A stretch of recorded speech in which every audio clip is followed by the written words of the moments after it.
أعوذ بالله من الشيطان الرجيم بسم الله الرحمن الرحيم الحمد لله رب العالمين والصلاة والسلام على أشرف الأنبياء والمرسلين محمد وعلى أهل بيته الطيبين الطاهرين اللهم صل على محمد وعلى محمد رب اشرح لي صدري ويسر لي أمري واحلل عقدة من لساني يفقه قولي. It's an honor to be here with you for these last 10 nights of Ramadan. Inshallah, the plan is for these 2 nights that I'm with you, we're going to speak about the martyrdom of Imam Ali and commemorate that. And then beginning with the 22nd night, inshallah, the eve of the 22nd, and I'll start my series, which I hope to use to explore this idea of pluralism and to tackle this idea of pluralism, which may seem like a very intellectual and dry topic, but hopefully I'll be able to make it very practical and very relevant, because it is a very relevant problem that we have to deal with on a constant basis, regardless of our engagements during our life. But for these 2 nights, inshallah, we'll focus on the martyrdom of Imam Ali salam. This evening, what I'd like to do is to share with you a wasiyah of Amir al-Mu'mineen. So on his deathbed, this was a common practice. Not only would they give wasiyah, so wasiyah, I think in some other languages, as Farsi, Urdu, sometimes wasiyah is equated with a will or a testament. A wasiyah in Arabic is a more general concept where you're giving admonishment, advice to somebody, and this can happen at various times during your life. It could just be, sometimes a companion will come up to the Prophet or come up to the Imam and say, "Awsini," and give me a wasiyah right there in the middle of, in the middle of life, not on the deathbed, but just in the middle of life, give me some admonishment. And then the Prophet or the Imam would judge the person's character, background, whatever they knew about the person, and give them some beneficial advice for them to work on certain character traits, certain things that were important. So wasiyah is like that. But then there's a special subset of wasaya, we'll call it testaments, of testaments that are given specifically from the deathbed. And this is based on one of the recommendations of the Prophet himself. So we have a hadith. It's narrated, I haven't found it in our mainstream Ithna Ashari books of hadith, but in Da'aim al-Islam I saw that this recommendation was there. So it's almost a formula that the Prophet's giving and saying that whatever death comes to you, and those who are in a way, it's a mixed bag. You could say fortunate enough to die in a way where they have a sufficient warning and they're on their deathbed and they have their loved ones gathered around them. There's a beauty to that, and they should appreciate that, the blessings in that kind of a death. Of course, not everyone has that luxury of dying in that particular way. But if that's the case, you feel death is coming on, the person is on the deathbed, then at that time, there's a certain way that the Prophet's recommending that we give final words of wisdom, of advice to the loved ones who are around us. And so this is the kind of wasiyah that I want to share with you from Amir al-Mu'mineen. On his deathbed, after he's been struck, presumably on a day like this, sometime during the day, sometime during the night, he would have gathered his family around, and he gives the following wasiyah to them. This is narrated widely in Kitab al-Kafi, Tahdhib al-Ahkam, and many of our different books of hadith. And the one I've quoted, the specific text is from Tahdhib al-Ahkam of Shaykh al-Tusi. The transmitter says, "Shahidtu wasiyata Amir al-Mu'mineen alayhi salam hina awsa ila ibnihi al-Hasan." So he says that I was present there when the Commander of the Faithful gave this particular testament, this wasiyah, to his son Imam al-Hasan. وأشهد على وصيته الحسين ومحمدا وجميع ولده ورؤساء شيعته وأهل بيته. And as he's speaking directly to Imam Hassan alayhi salam, he calls to testify to this conversation that he's having with Imam Hassan. He calls on Imam Hussein, on Muhammad ibn Hanafiya, on all of his other children as well, and then on the heads of the Shia who are there with him in Kufa. Right, so he's gathered together tribal leaders, those who have been his backbone, his supporters, and they're all gathered around there around his deathbed. So you can picture the scene. And he gathers the Ahlul Bayt as well. So women are also present from the Ahlul Bayt. They're all there. ثم دفع الكتاب إليه والسلاح So one of the things that they would do on their deathbeds, which is also very interesting, and it's something specific to the Ahlul Bayt. So the Ahlul Bayt, in their capacity as successors to the Prophet, not only Prophet Muhammad sallallahu alaihi wasallam, as successors,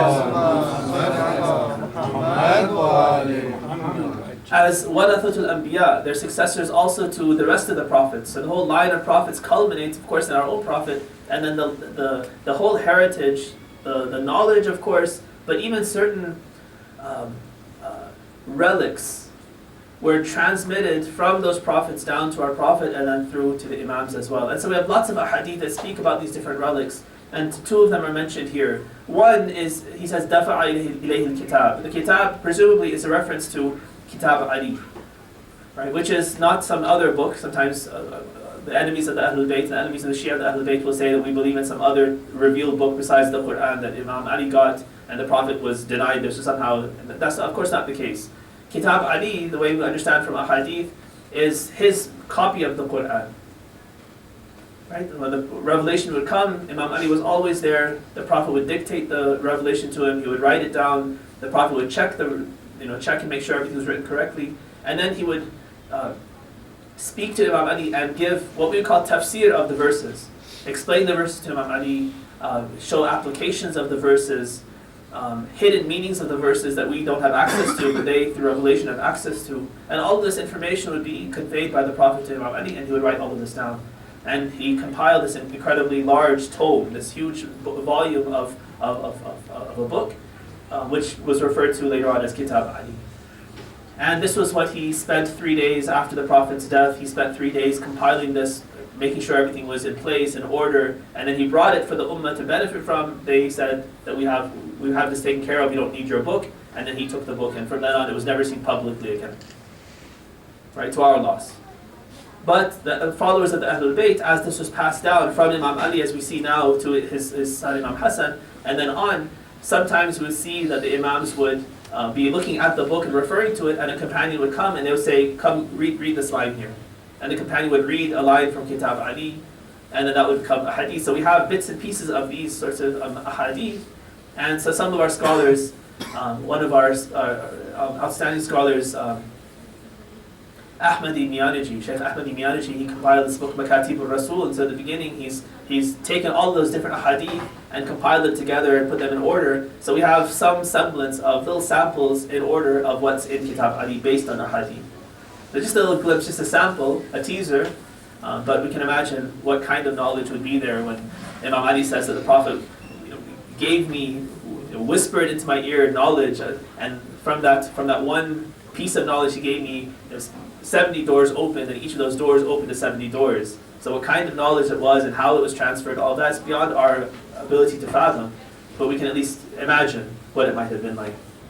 So this is one of the things that Imam Ali now turns over to Imam Hassan, along with as-silah. So the second relic that was passed down was weapons.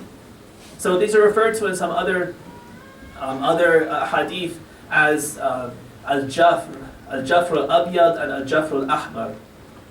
So again, what it seems like from the traditions is that there's some sort of a bag, maybe a leather bag of some sort, and that's the best kind of piece together from how it's described. The jafr al-abyad, the white jafr, this white sack or bag, contained relics of knowledge. So old, for instance, the original copy of the Torah and the Injil and Zabur, and these books would be there in that book, all passed down and all in the hands of the Imams now. And al-Jafr al-Ahmar, according to the traditions, contained the weapons of the past prophets. So if they had certain special swords, the ring of Suleiman, the staff of Musa, and these sorts of relics were passed down, again, contained in that kind of a thing. And so at this point, the transmitter says that at this point, when he has everyone gathered, in this ceremonial way, Imam Ali alayhi salam, he passes on the kitab, that book, and also the silah, the weapons, to his successor, Imam Hassan alayhi salam. ثم قال لابنه الحسن يا بني أمرني رسول الله صلى الله عليه وآله أن أوصي إليك وأن أدفع إليك كتبي وسلاحي كما أوصى إلي رسول الله صلى الله عليه وآله ودفع إلي كتبه وسلاحه. So Imam Ali now tells Imam Hassan that the Messenger of God previously on his deathbed, he gave me a similar testament, and he told me that I must on my deathbed give you my books and give you my weapons the same way he, the Messenger of God, gave me his books and his weapons. And this is something hopefully it's not unfamiliar. If you think of the transmissions that you've heard about Karbala as well, right? Those initial khutbahs that the Imam delivers to the Kufans, right? It's told in the maqtads that he dressed in the imama of the Prophet Sahab. Right? The name of that imama was Sahab, and he had the sword of the Prophet. He calls out to the Kufans and he says, "Do you recognize that the imama on my head is the imama of Rasulullah? That the sword I now have that I wield in my scabbard is the sword of the Prophet," and so forth. He mentions all these relics that he has on his body at Karbala, and people, he calls them to testify, and they all say, "Yes, we testify, it is the case. We recognize these relics as being those of the Prophet himself." Then he says, وَدَفَعَ إِلَيَّ كُتُبَهُ وَسِلَاحَهُ وَأَمَرْنِي أَنْ آمُرَكَ إِذَا حَضَرَكَ الْمَوْتِ. And then the Prophet told me, Ali, to tell you, Hassan, that when death comes to you, you must do the same thing. أَنْ تَدْفَعَ ذَلِكَ إِلَى أَخِيكَ الْحُسَيْنِ. That you should hand all of this over to your brother Hussein. ثُمَّ أَقْبَلَ عَلَى ابْنِهِ الْحُسَيْنِ. Then Imam Ali alayhi salam, he turns his attention to Imam Hussein alayhi salam. فَقَالَ وَأَمَرَكَ رَسُولُ اللَّهِ. And the messenger commands you, Hussein, أن تدفعه إلى ابنك هذا. He tells you that you must turn all these things over at your deathbed to your son, and he points to the young son, Imam Zayn al-Abidin, who is there. ثم أخذ بيد ابنه علي بن الحسين وهو الصبي. Imam Zayn al-Abidin is just a young boy at the time, and so he grabs the hand of Imam Sajjad, and he says, فضمه إليه, he hugs him. ثم قال لعلي بن الحسين يا بني وأمرك رسول الله أن تدفع إلى ابنك محمد بن علي فاقرأه من رسول الله ومني السلام. And then he tells you, this little boy, that you must eventually give all of this over to your son who's unborn yet, whose name is Muhammad ibn Ali, and he says convey to Muhammad, Imam al-Baqir, convey to him my salam and the salam of the Messenger of God. Right, so really beautiful kind of a scene that is set through this hadith, and you can imagine all these players, these important, incredible people, the best of creation, all gathered together, and Imam Ali very ceremoniously and ceremonially handing over the reins of power and those symbols of power, which are also very important, to his successor, and then setting up the stage for the coming successions as well. ثم أقبل على ابنه الحسن. Then he turns his attention back to Imam Hassan alayhi salam. فقال يا بني أنت ولي الأمر وولي الدم فإن عفوت فلك وإن قتلت فضربة مكان ضربة ولا تأثم. So now he turns his attention to Imam Hassan alayhi salam. Remember, he's injured, he's been struck. He turns to Imam Hassan and says, you are waliul amr, you have authority after me. Right? So you have the khilafah after me, all power that I have is vested in you now. And you are also waliul dam, so specifically, not only do you have authority over all affairs of the state, but you're also waliul dam, you are, as my main inheritor, my primary heir, you're also, you have the right to now avenge my death if I'm to die based from the injuries that Ibn Muljam has inflicted on me. Right, so it's your call, your prerogative as waliul dam to make that call. فَإِنْ عَفَوْتَ فَلَكْ. You have the choice of doing of forgiving Ibn Muljam for having struck me. And if you do that, that's your prerogative, that's your call, and that's fine. But if you choose to strike him, if you choose to take revenge and retaliate for what he's done to me because he's killed me, then you can, but فَضَرْبَةً مَكَانَ ضَرْبَةً. Remember that justice is key. And whatever he has done to me, even if it's ended up killing me, all you have the right to do is exactly what he's done to me. If he struck me once with his sword, then you have the right only to strike him once with your sword. If that kills him, so be it. If he survives it, so be it. You have no right to go further, to do anything worse than that to him. ثم قال اكتب بسم الله الرحمن الرحيم. So after all of that, then Imam Ali turns to he's speaking to Imam Hassan, he says, I want you to write the following, and he now dictates this wasiyah that he wants him to record, and we'll see he wants all of us to eventually read, and that's why it's based on his commandment that I'm now sharing this with you. So he says, write the basmala, هذا ما أوصى به علي بن أبي طالب. This is the testament that Ali ibn Abi Talib has delivered to his son. أوصى أنه يشهد أن لا إله إلا الله وحده لا شريك له وأن محمدا عبده ورسوله أرسله أرسله بالهدى ودين الحق ليظهره على الدين كله ولو كره المشركون. So he begins his testimony with this declaration of faith. If I translate it literally, it might sound kind of strange, and it should be strange. Let me try to explain why it started like this.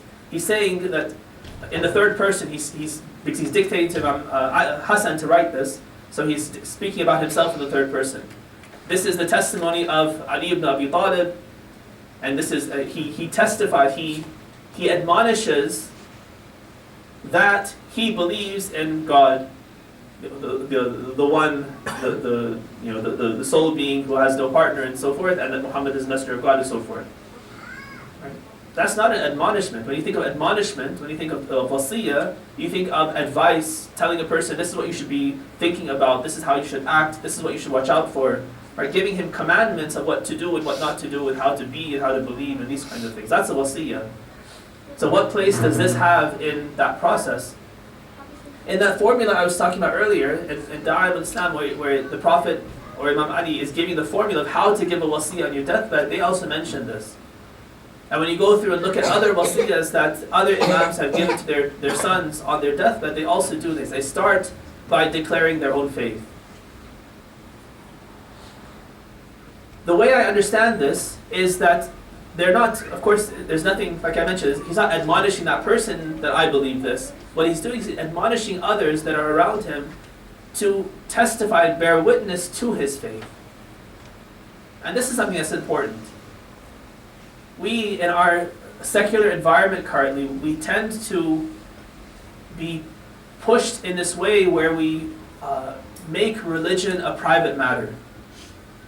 Because that's the popular culture that we're in right now, is to consign religion to one part of your life, a private affair between yourself and whatever God you believe in. And that's usually how it's spoken about, right? And that's up to you, that's between you and him. Once you're in public life, once you're at work and at school and in public life, there's no more room for God and your religion. Leave that in the closet at home. So despite the fact that we know that's not the way Islam is, and it's part of everything in our life, and it's a way of life and all these things, sometimes just through the interactions we tend to also start to push Islam and our Islamic beliefs and things into a corner, and we become hesitant, sometimes scared, sometimes just uncomfortable giving voice to what our fundamental beliefs are. And this is something that's very important to develop, that culture within ourselves and that courage within ourselves to be able to enunciate and to proclaim what it is we stand for and we believe in. Not simply as a formula that we say in our prayers, and we say the shahadatain and we say the salawat in our prayers almost as a formula just because that's what we're supposed to say, but to actually now give voice to it.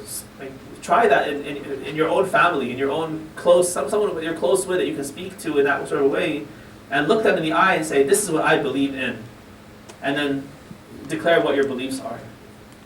It's challenging, it's uncomfortable, but it's important. So it's important for us to have that kind of confidence to be able to do it, and it's also important for others to know what we stand for you to know that I stand for Tawheed, and I stand for the Nubuwwah of the Prophet ﷺ, I stand for the Imams, these 12 Imams in particular, and I believe in heaven and hell and all these things. It's important that I declare that you all testify that that's the case, and that you bear that witness that on the Day of Judgment Allah asks others, did anyone hear this person declare these beliefs? Then you can stand up and say, yes, I did. I heard him say this, I heard him declare that these things were what he truly believed. And that will have an effect in judgment on my outcome, that I've done this not only privately but also publicly in a way that everyone knows what my beliefs are. So it seems like this is the kind of culture that the Imams are also trying to encourage by doing this. Part of their wasiyah, in fact the beginning of their wasiyah, is a declaration of faith. And this is in part to reaffirm their own beliefs, but in part to get the testimony and the witness of all those who are present, so that they can testify at the person's funeral and stand behind that janazah and recite the salat of janazah based on the fact that they know this person is a believer. And then also on the Day of Judgment, when Allah calls on people to witness, then they will be there to witness that this person has strong and correct beliefs. ثُمَّ الصَّلَاةِ وَنُسُكِي وَمَحْيَايَ وَمَمَاتِي لِلَّهِ رَبِّ الْعَالَمِينَ. So my beliefs are, as he stated, and then he says, all my actions, my prayer, all the rites that I perform, my life and my death are all for Allah, the Lord of all worlds. لَا شَرِيكَ لَهُ وَبِذَلِكَ أُمِرْتُ وَأَنَا مِنَ الْمُسْلِمِينَ. And so he begins his wasiyah like this, declaring all of this. ثُمَّ إِنِّي أُوصِيكَ. Now he starts the actual wasiyah, which is the admonishment. أُوصِيكَ يَا حَسَنْ وَجَمِيعَ وُلْدِي. I admonish you, Hassan, and all of my children who are here. وَأَهْلَ بَيْتِي, and all the members of the Ahl Bayt who are gathered here. وَمَنْ بَلَغَهُ كِتَابِي. Here's where we come in. And anyone to whom this wasiyah reaches. Right, so he's speaking to us through Imam Hassan alayhi salam. مِنَ الْمُؤْمِنِينَ. I admonish you all بِتَقْوَى اللَّهِ رَبِّكُمْ. That you all maintain and nurture this fear of God, this taqwa of Allah, God consciousness, that we're constantly concerned with and aware of what Allah thinks of us. وَلَا تَمُوتُنَّ إِلَّا وَأَنْتُمْ مُسْلِمُونَ. And secondly, he wants us to make sure that we don't die unless we're a Muslim. Which seems like a strange way to put it, because of course we don't have any power over how we die, but then we do in fact. Right? The point is that if you want to make sure that you die as a Muslim, and you don't know when death comes, then the natural conclusion is that I must live every moment as a Muslim, because death could come at any moment. And whenever it comes, if I want to make sure that I'm dying as a Muslim, then I need to make sure I'm a Muslim at every moment of my life. And there's a similar phrase in the dua that comes after dua al-iftitah. We didn't read it today, but there's a phrase where we say, وَحَجَّ بَيْتِكَ الْحَرَامِ وَلَيْلَةَ الْقَدْرِ وَحَجَّ بَيْتِكَ الْحَرَامِ وَقَتْلًا فِي سَبِيلِكَ فَوَفِّقْ لَنَا. So the last part is what I want to focus on. That Allah give me the tawfiq, give us the tawfiq that we be able to be killed in your way. That we die as martyrs, fighting for your sake and dying in your way. And that's one of the du'as that we're praying for. How can we ensure that?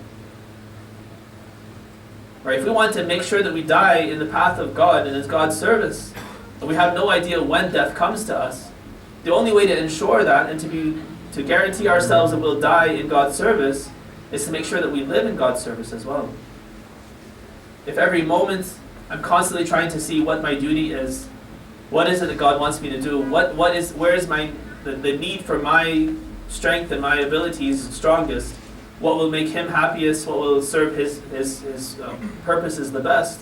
If that's my constant concern in my life, then I'll always make those kinds of decisions. And whenever that death comes, it'll always be when I'm in the state of God's service. Anything short of that, then we can't be sure. It's a hit or miss sort of a thing. If the vast majority of our life is spent in frivolous activity, an activity that has nothing to do with God, if we have consigned religion to some corner of our life, then how can we be sure that we're going to die in that corner? Right? So he admonishes us all to make sure that we die as Muslim, meaning live your life as Muslim, so that when death comes, you are in a state of complete submission to Allah. Then he says, وَاعْتَصِمُوا بِحَبْلِ اللَّهِ جَمِيعًا وَلَا تَفَرَّقُوا. Make sure that you hold fast to the lifeline of God and don't divide, don't be divisive. Right? Constant advice that we can all use. In all the relationships that we have, whether it be within our family, whether it be in our community. Right? He wants us to unify around faith. وَاعْتَصِمُوا بِحَبْلِ اللَّهِ. Don't just unify on any grounds, but unify around this lifeline that God has sent down, the guidance that God has sent down. That should be the focal point of our community. And as long as that's common between us, then there's no reason for us to part ways. There's no lakum dinukum waliyadin within the madhab. We don't say lakum madhabukum wa tariqatukum waliya tariqati wa madhabi. Right? Once we're all Shia, we're all trying to follow the Ahlul Bayt, these 12 imams, these particular individuals.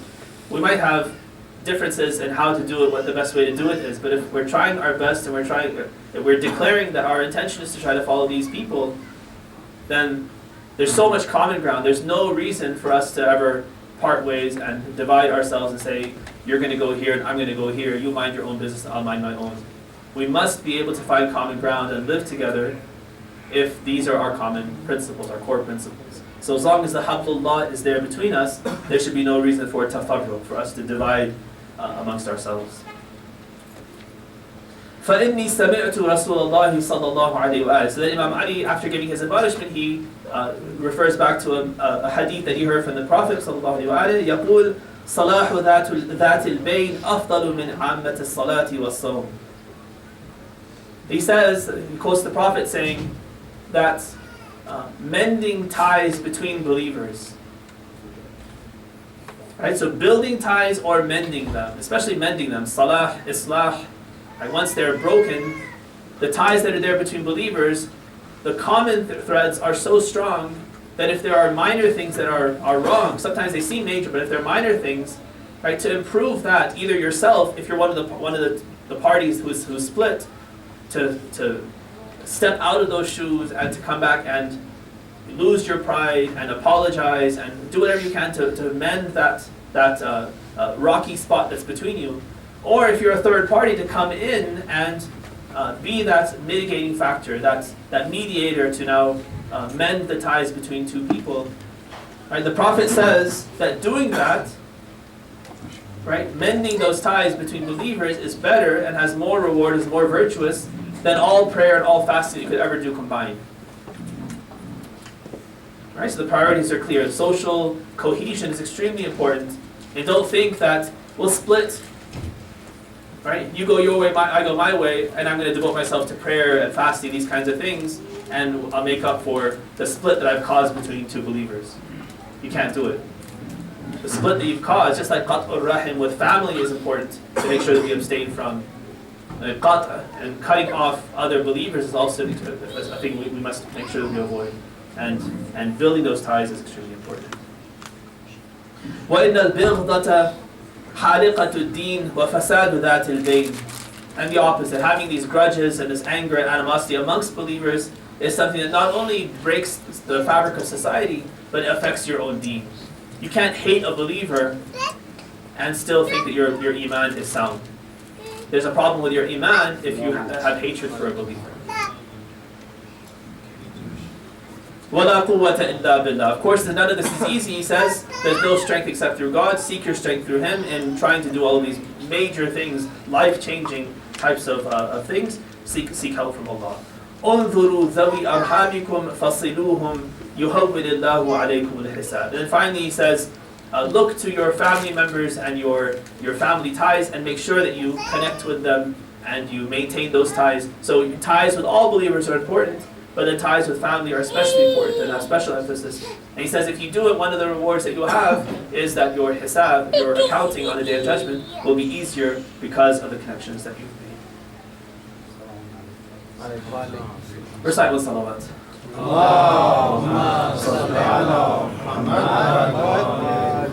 That's about halfway through the wasiyah. I'll continue the wasiyah tomorrow, inshallah.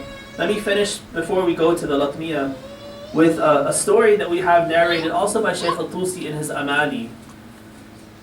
He talks about this one companion of Imam Ali alayhi salam named Asbagh ibn Nubata. So Asbagh ibn Nubata, if he's not familiar to you, he was one of those really special companions of Imam Ali alayhi salam. He was in charge of kind of a fifth column in the army of the Imam. So they had the normal arrangements in their armies, the forward and the forward flank and the forward guard and the rear guard and the right flank and the left flank. So the normal parts of the army were there. Imam Ali felt like he needed a special force, a force that would not be constrained by the formulas of war and battle, where he could tell them to do some special task and they would have the maneuverability and the flexibility to go and tackle that task and accomplish that, and not go up the chain of command but be responsible solely to the Imam. So he wanted a special elite force formed. He named it Shurtatul Khamis, right, kind of a fifth column. And the one who he put in charge of that was Al-Asbaq ibn Nabata. Right, so he gives you a sense of his the trust that Imam had in this person, his military abilities, his wisdom and his savvy, because Imam's not only after might and brawn, he wants people in those key positions who not only have the abilities in terms of military might, but also the wisdom and the piety to make sure that they use that might in the right way. So Asbaq is this kind of a person, one of those special characters, strong on the field of battle and also strong in his character. Asbaq tells the story that on the during these nights when Imam Ali had been struck, he, along with some of his other soldiers, again people that you would usually associate with the battlefield, they gathered around the house of the Imam, kind of frozen and aimless, not really having any purpose, just waiting because they didn't know what to do. They couldn't carry on with their lives while the Imam is suffering. They didn't feel like their place was in the house or the room with the Imam because the Ahlul Bayt are there and all his close family are there. So they were kind of listless and aimless, standing outside the house of the Imam. Asbaq says that as we're standing there silent, we would hear every once in a while an uproar of crying, of weeping from the house of the Imam. And when we'd hear the Ahlul Bayt and the close companions crying, then it would also bring us to tears and we would start crying. And after a while, our tears became so loud, our weeping became so loud that Imam Hassan comes out of the house and he tells us, addresses all of us, says, Amir al-Mu'mineen tells all of you, please go home. There's no need for you to stand here, please go home and go back to your families. And he goes back into the house. Asbaq says that everyone left except for him. He remained there. After a while, the same thing happened. There were cries from inside. Asbaq also began to cry very loudly. Imam Hassan comes back out and says, Asbaq, didn't I tell you to go home? Asbaq says, I know, I heard you, but I can't get my body to follow. My feet won't go the way that my mind is telling it to go. My heart is still here. I can't make myself leave until I know that Amir al-Mu'mineen is okay. I must see him. So Imam Hassan goes back into the house, seeks permission from Amir al-Mu'mineen, and he says, that's fine, you're allowed to come in. So Asbaq is allowed to come into the house, and he comes to the room where Imam Ali is lying. And Asbaq's response is that he sees that the Imam has a turban tied to his head, more like a bandage. And that turban or bandage has soaked the blood of the Imam in such a way that it's become yellowish. And his response, his reaction to it is that he couldn't tell whether the face of the Imam was more sallow and yellow and had lost its color, or the bandage was yellower. And he sees the Imam and he feels very sad. He throws himself at the feet of the Imam and begins to cry. The Imam grabs him and he lifts him up and he says, Asbaq, there's no need to cry. You know that when I die, there's paradise for me. It's Jannah for me.